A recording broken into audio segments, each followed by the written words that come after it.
Hi guys, welcome to a new episode of CryptoBase. Today it's February 3rd, 2021, and we have several news about the crypto industry.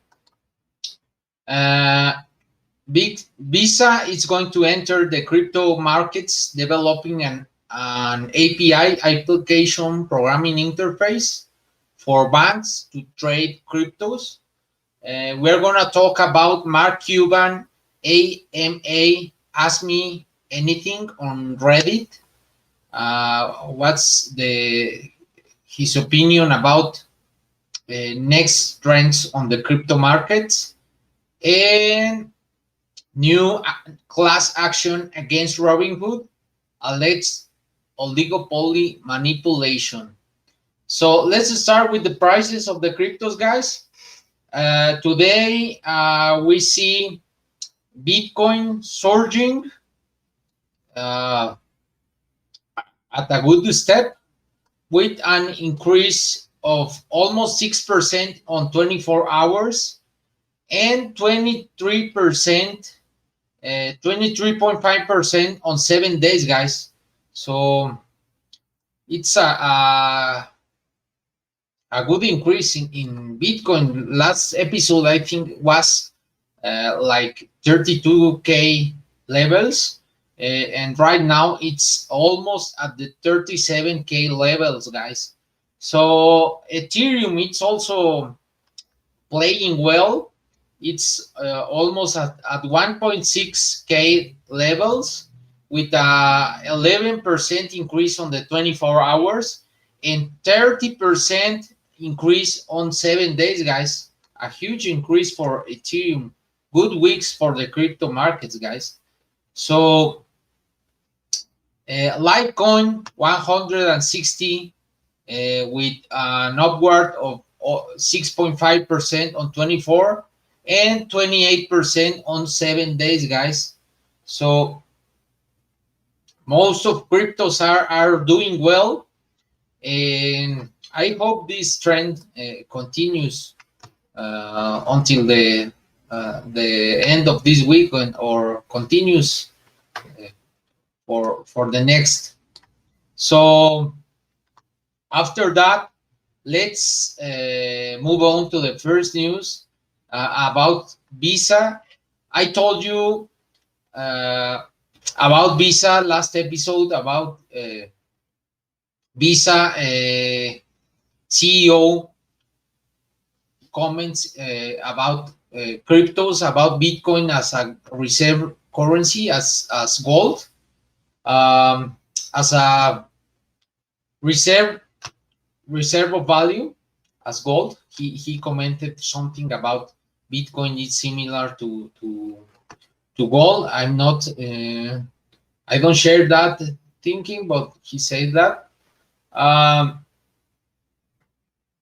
And now we see this the first announce of Visa that is developing an application programming interface that will allow banks to offer Bitcoin services. I think it's not only Bitcoin. I think will be any cryptocurrencies or many cryptocurrencies. So the Visa Crypto API pilot program will let clients easily connect to the infrastructure provided by Visa's partner, Anchorage. Anchorage will be the crypto custodian. Uh, and this is a federally chartered digital asset bank to allow their customers to buy and sell digital assets such as Bitcoin as an investment with their existing customer experiences. Visa said in the press statement. Visa envisions a product that extends to other cryptocurrencies and stable coins as well.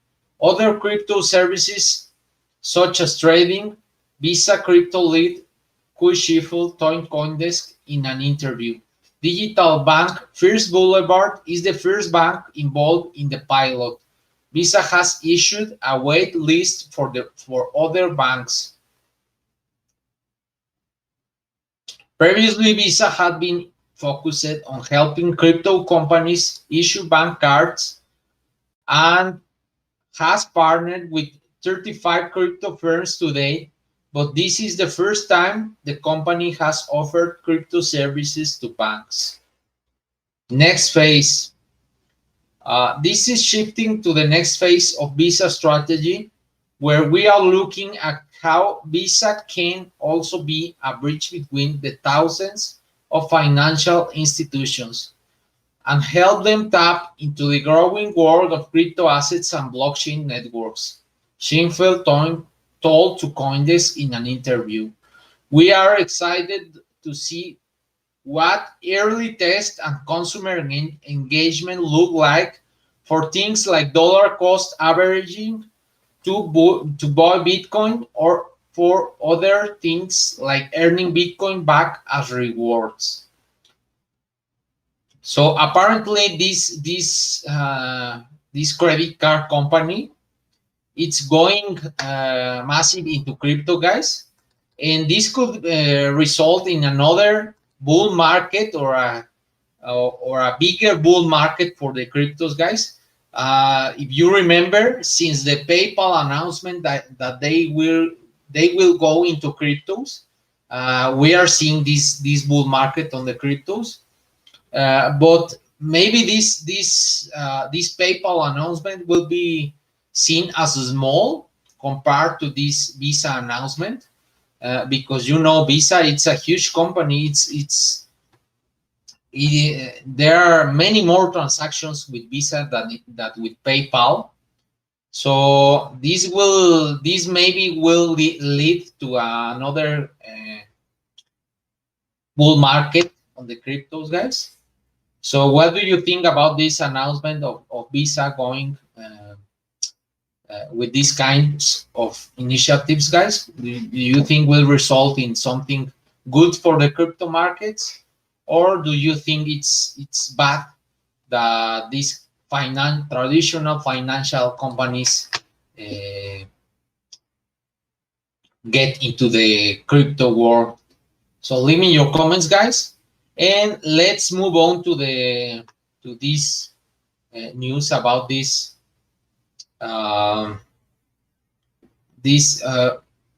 Mark Cuban, this entrepreneur, this billionaire, that he has in the past, he has said bad things about Bitcoin. He is not a supporter of Bitcoin, but he is well known, and he knows all the crypto industries, all the crypto technology, the blockchain technology. He knows how it operates, and he also holds several non-fungible tokens and another tokens. And this time he had speaking with the Reddit group WallStreetBets. WallStreetBet was the group that made this GameStop surge, so that organized it to increase the price, to buy GameStop shares and increase the price and rise the price of this company. So he had an Ask Me Anything speaking with these guys, and one guy asked Mark Cuban what will be the next trends on the crypto industries, and he simply said DeFi and NFTs. So NFTs are non-fungible tokens, for those who don't know. One user asked Cuban what industry is relatively small now and has the potential to explode in the 10 years. And he said DeFi and NFTs, before adding there will be a lot of ups and downs along the way. DeFi, or decentralized finance, is a catch-all term for certain kinds of non-custodial protocols and crypto investment projects. The amount of crypto locked up in these DeFi protocols last year went from 700 million to over 15 billion, guys. A massive increase. So it now stands over 28 billion, double, per data from DeFi polls. The idea is that DeFi users can invest money without having to rely on a bank and take advantage of appealing yields in the process. So the second part of Cuban's answer, NFTs are non-fungible tokens, unique collectibles like artworks and video game add-ons, typically on the Ethereum blockchain. So, well, I have to say I'm very similar in my thinking with Mark Cuban, guys, because I have invested in Bitcoin. I have invested in Ethereum, in EOS, in Litecoin, in several cryptocurrencies, guys. But that doesn't mean I'm a supporter, and I believe these cryptocurrencies are reserve of value. So after investing in that, I created my mindset that these cryptos are just speculative, are not reserve of value. But I agree with the saying of Mark Cuban. He's also not supporter of Bitcoin. He said it's not a reserve of value. But he, with this answer he told yesterday, or I don't know, this week, I realize I'm very similar in the thinking with Mark Cuban, because I also think DeFi and NFTs will be the groundbreaking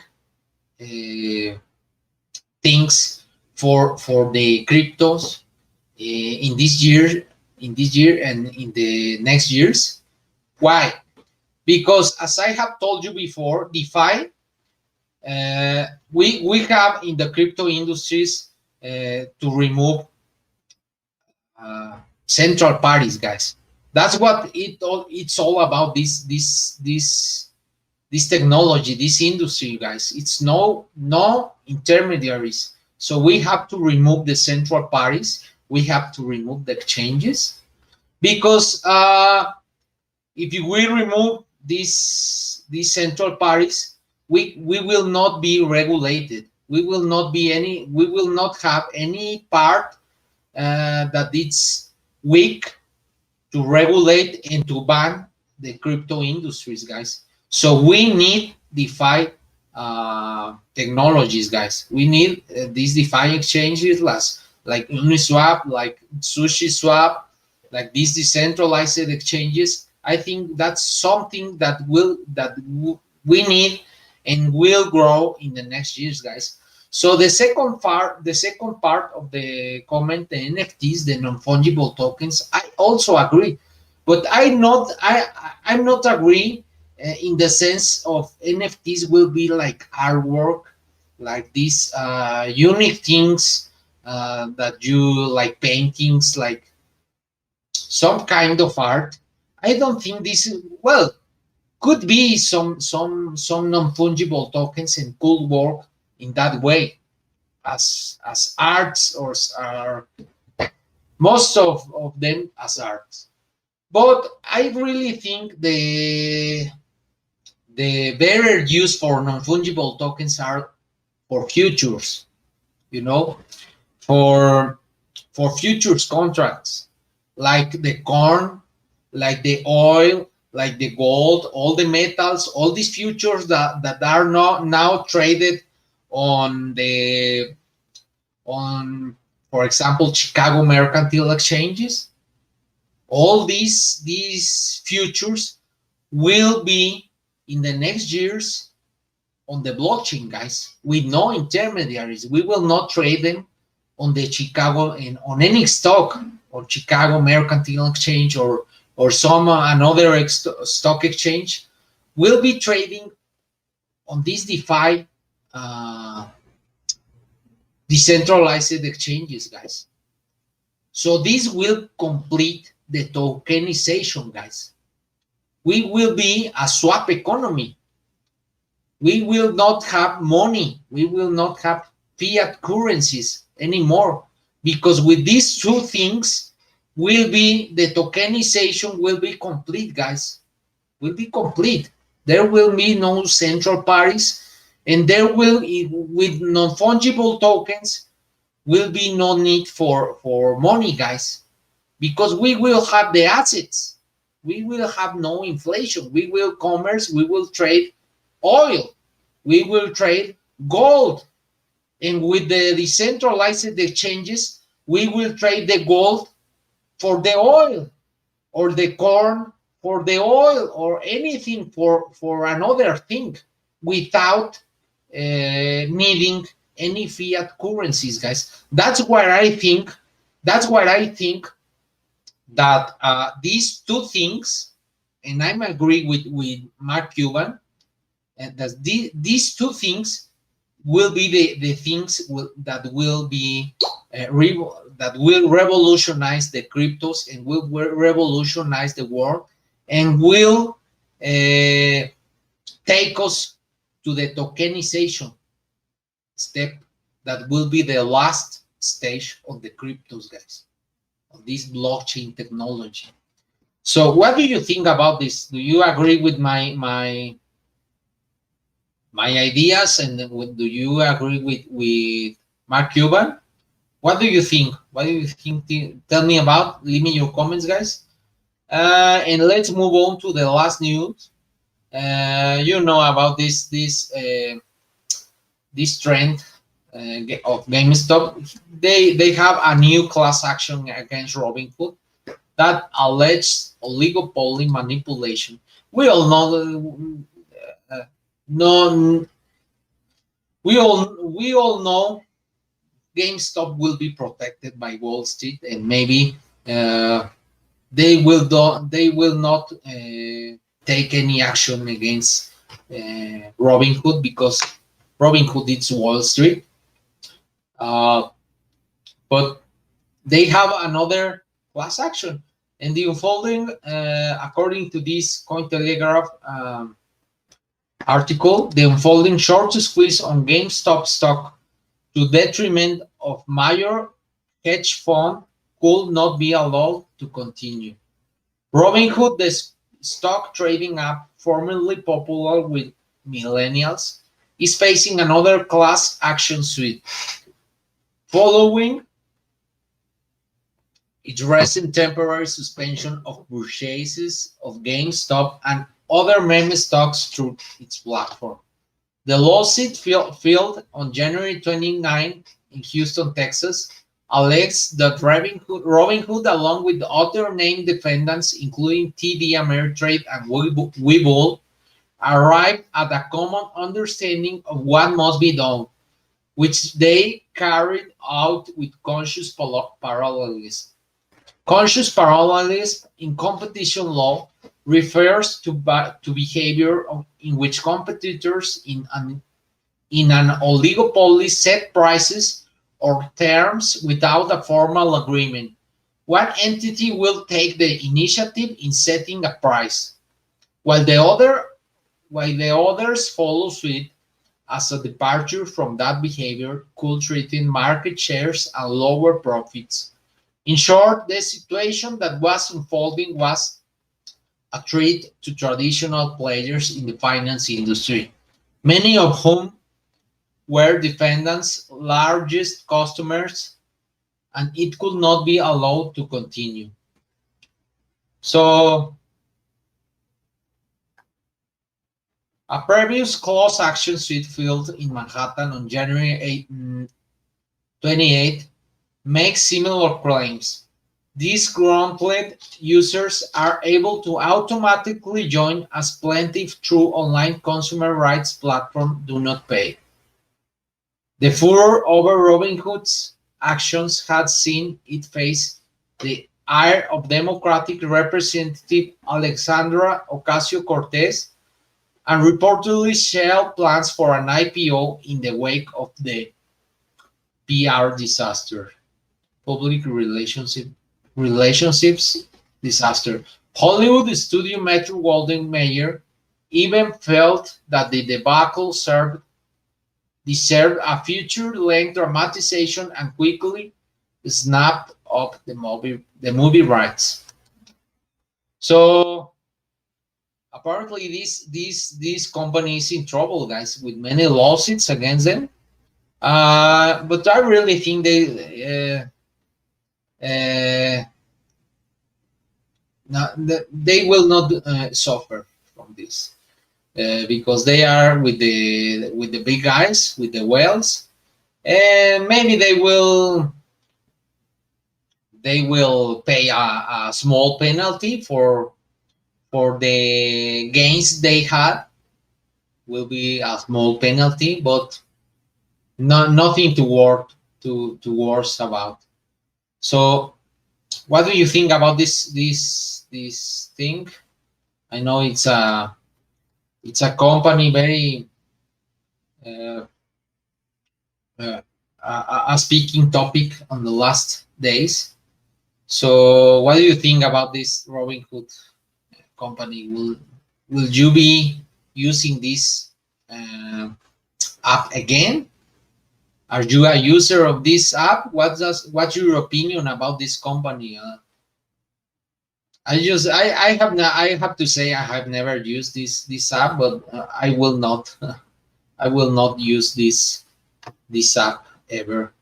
So what's your opinion? Well, guys, leave me your comments. And that's all for today. Thank you for watching this episode. And as I ever told you, if you like this video, please give me a thumbs up. If you find this information useful, please share it with your friends in our social networks, Facebook and YouTube. And please don't forget to subscribe also. So thank you guys. See you next episode. Bye.